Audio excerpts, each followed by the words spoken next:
আমাদের প্রিয় নবী হজরত মুহাম্মদ সাল্লাল্লাহু আলাইহি ওয়াসাল্লাম ছিলেন সর্বগুণে গুণান্বিত এবং সর্বকালের সর্বশ্রেষ্ঠ মহামানব।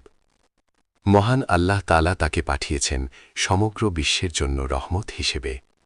তার অসংখ্য চারিত্রিক গুণের মধ্যে অন্যতম একটি অনন্য সাধারণ গুণ হল তার অসীম ক্ষমা ও উদারতা।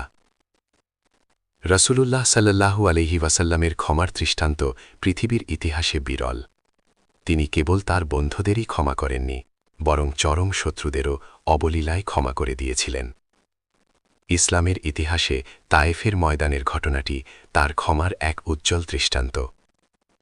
ইসলামের দাওয়াত নিয়ে তিনি যখন তায়েফ যান, তখন সেখানকার লোকজন তাকে গ্রহণ করার পরিবর্তে পাথর মেরে রক্তাক্ত করে দিয়েছিল।